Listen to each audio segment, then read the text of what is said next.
আজকে 10 তারিখ। আমাদের সামনে সিদ্ধান্ত নেওয়ার সময় খুবই কম। সো আজকে আমি আপনাদের একটা ভিন্নধর্মী কথা বলি। আপনি যে দলেরই হন না কেন, যাকে খুশি যে দলে খুশি ভোট দেন, চাইলে দেন, না চাইলে না দেন, তাতে কোনো সমস্যা নাই। বাট যদি আপনি একজন দেশপ্রেমী মানুষ হন, যদি দেশটাকে সবার জন্য নৈতিক স্বাধীনতার অঙ্গরাজ্য হিসেবে গড়তে চান, তবে আপনি যে দল মত ব্যক্তির অনুসারী হন না কেন, আমার মতে আপনার গণভোটে হ্যাঁ ভোটের ক্যাম্পেইন করা উচিত। এখন অনেকেই আমাকে বলবেন যে হ্যাঁ ভোটের ক্যাম্পেইন তো জামাত করে। আরে না ভাই, কে বোঝাইছে আপনার এসব কথা? গণভোটে হ্যাঁ ভোটটা হচ্ছে আমার দেশের পরিবর্তনের চাবিকাঠি। এখানে আওয়ামী লীগ, জামাত, বিএনপি, এনসিপি, চরমোনাই কোনো দলেরই কোনো সম্পৃক্ততা নাই, কোনো ফায়দা নাই। গণভোটে হ্যাঁ ভোটটা হচ্ছে দেশের পরিবর্তনের জন্য সংবিধানে কিছু সংযোজন বিয়োজন সম্পর্কিত মতামত। এই গণভোটে হ্যাঁ ভোট না ভোট নিয়ে নানা ধরনের নানা মতবাদ এবং নানা গুজব ছড়াচ্ছে। কেউ বলছে হ্যাঁ ভোট দিলে 1972-এর সংবিধান বাতিল হয়ে যাবে, কেউ বলছে হ্যাঁ ভোট দিলে শরিয়া আইন চালু হবে, কেউ বলছে হ্যাঁ ভোট দিলে শেখ হাসিনার ফাঁসি হবে, না ভোট দিলে শেখ হাসিনা দেশে আসবে না। এইগুলো হচ্ছে গুজব, এগুলো বানোয়াট কথা, এগুলো কথার কোনো ভিত্তি নেই। অ্যাকচুয়ালি এই গণভোটের মাধ্যমে 11টা পরিবর্তন সংবিধানের মধ্যে সংযোজন বিয়োজন করা হবে, যেটা হবে আগামীর বাংলাদেশ গড়ার জন্য একটা গেম চেঞ্জার। এবং এর সাথে কোনো দলেরই কোনো সম্পৃক্ততা নাই। কি আছে এই 11টা পরিবর্তনে এবং কি সুবিধা আমরা এখান থেকে পাবো, চলুন দেখা যাক।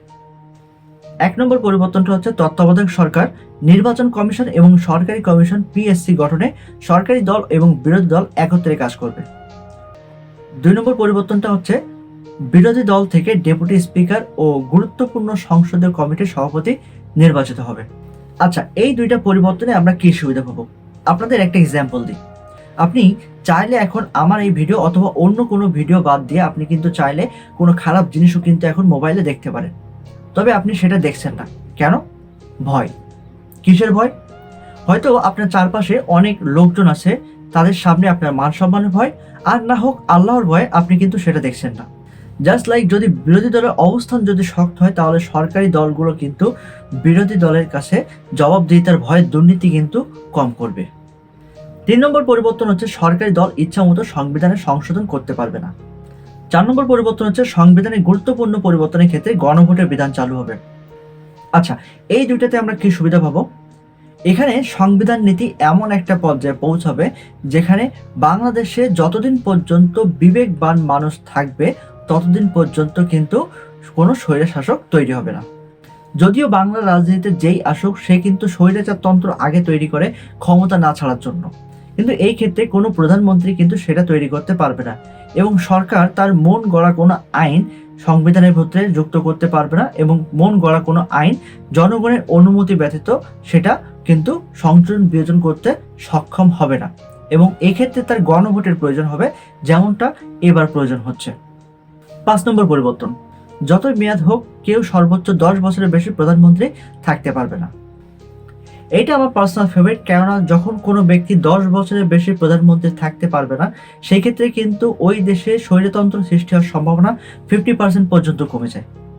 আমি প্রথমে বলছিলাম যে অনেকে আমাকে বলবেন যে হ্যাঁ ভোটের ক্যাম্পেইন তো জামাত করে।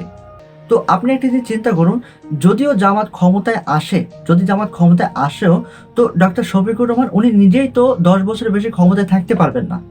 সো এক্ষেত্রে যে পরিবর্তনটা, এই যে হ্যাঁ ভোটের ক্যাম্পেইনটা, এটা আমাদের সবার, এটা শুধুমাত্র জামাতের না।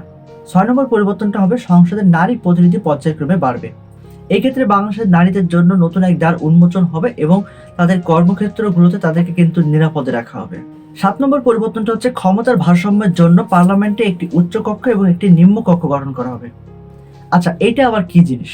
অনেকেই জানেন যে বাংলাদেশের পার্লামেন্ট বা বাংলাদেশের যে সংসদ, এটা কিন্তু এক কক্ষ বিশিষ্ট। সো দ্বিকক্ষ বিশিষ্ট পার্লামেন্টের ব্যবস্থা কিন্তু এই আইনের মাধ্যমে নিয়ে আসা হবে।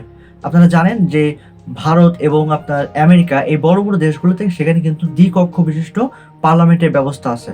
আচ্ছা, এখানে সুবিধাটা কি হবে? এখানে সুবিধা যেটা পাবো সেটা হচ্ছে, আপনারা অনেক সময় খেয়াল করবেন যে বাংলাদেশে হঠাৎ করে কোনো জিনিসের কিন্তু একটা বাজেট তৈরি হয় এবং সেই বাজেট তৈরি হওয়ার পরে সেটা কতটুকু বাস্তবায়ন হয়, কতটুকু হিসাব নিকাশ, এইটা কিন্তু আর কোনো হিসাব নিকাশ থাকে না। সো সংবিধানে যখন এই নিয়মটা চালু হবে এবং সংবিধানে যখন পার্লামেন্ট দ্বিকক্ষ বিশিষ্ট হয়ে যাবে, তখন কিন্তু ওই যে বাজেটের অংশ, এইটা কিন্তু কোনো মন্ত্রী বা কোনো এমএলএ বা কোনো এমপি কিন্তু এটা সুবিধা করতে পারবে না। তাকে কিন্তু রীতিমতো এই বাজেটের অংশে কিন্তু একটা হিসাব দেওয়া লাগবে। 8 নম্বর পরিবর্তন হচ্ছে দেশের বিচার ব্যবস্থা স্বাধীনভাবে কাজ করবে। আপনাদের একটা কথা বলি, বাংলাদেশের অবনতির সবচেয়ে বড় যে বাধা সেটা হচ্ছে বিচার বিভাগের পরাধীনতা। বাংলাদেশের চেয়ারে বিচারক অবশ্য থাকে, তবে তিনি হচ্ছে হাতের পুতুল পাত্র। এখানে ক্ষমতা কন্ট্রোল করা হয় কিন্তু অন্য জায়গা থেকে। সংবিধানে এই নিয়মটা সংযোজন করা হলে সেটা কিন্তু আর থাকবে না। 9 নম্বর পরিবর্তনটা হচ্ছে মৌলিক অধিকার সংখ্যা বাড়বে। অর্থাৎ এই যে ইন্টারনেট সেবা, এটা কিন্তু কখনো কোনো অবস্থায় বন্ধ করা যাবে না। 10 নম্বর পরিবর্তনটা হচ্ছে দণ্ডপ্রাপ্ত অপরাধীকে রাষ্ট্রপতি ইচ্ছামতো ক্ষমা করতে পারবে না। সংবিধানে এই পরিবর্তনটা কিন্তু অনেক বেশি গুরুত্বপূর্ণ এবং this is one of my favourite. এই আইনটাতে যেটা হবে সেটা হচ্ছে বাংলাদেশে মাঝে মাঝে দেখবেন যে কিছু সমস্যার সম্মুখীন হয়। যেমন ধরেন মাঝে মাঝে শেয়ার বাজার লস, কখনো কখনো দেখবেন যে মন্ত্রীর অর্থ পাচার, কখনো বড় বড় কোম্পানির অনৈতিক কর্মকাণ্ড, খুন, দুর্নীতি, ধর্ষণ মামলা ইত্যাদি সেক্টরগুলোতে যে অপরাধীগুলো থাকে তাদের বিরুদ্ধে কিন্তু আমরা বিভিন্ন আন্দোলন করি, তাদের শাস্তি চাই এবং তাদের ফাঁসির জন্য আমরা কিন্তু প্রতিবাদ জানাই। কিন্তু কখনো কি কেউ খোঁজ নিয়ে দেখছেন যে সেই শাস্তির বিধান কতটুকু কার্যকারিত হয়েছে? এখানে মূলত কিছুদিন পর জনগণ যখন শান্ত হয় তখন সরকার পক্ষ থেকে আপিল বিভাগের মাধ্যমে তাদেরকে কিন্তু মাফ করে দেওয়া হয়। কিন্তু এই নীতিতে এই আইন যখন বাস্তবায়ন হবে তখন কিন্তু ওই দণ্ডপ্রাপ্ত আসামিকে যদি ভিকটিমের পরিবার মাফ করে তবে সে ক্ষমাপ্রাপ্ত হবে, অন্যথায় যদি ভিকটিমের পরিবার তাকে মাফ না করে তাকে কিন্তু পরিপূর্ণ সাজা ভোগ করা লাগবে। সো এটাতে কিন্তু শাস্তির বিধান একটা কঠিন পর্যায়ে চলে যাবে এবং এটা বাংলার মাটিতে বাস্তবায়ন হওয়া অতীব প্রয়োজন বলে আমি মনে করি। সর্বশেষ 11 নম্বর পরিবর্তন হচ্ছে রাষ্ট্রপতি এবং প্রধানমন্ত্রীর ক্ষমতার ভেতরে ভারসাম্য থাকবে। বাংলাদেশের শাসন নীতিতে সকল ক্ষমতা ন্যস্ত থাকে প্রধানমন্ত্রীর হাতে এবং রাষ্ট্রপতি হচ্ছে তার হাতের পুতুল মাত্র। কিন্তু এই নীতিটাতে, এই আইনটাতে কিন্তু সেটা সম্ভব হবে না। এখানে রাষ্ট্রপতি এবং প্রধানমন্ত্রী তাদের উভয়ের যে ক্ষমতা এটা কিন্তু আলাদা আলাদা থাকবে।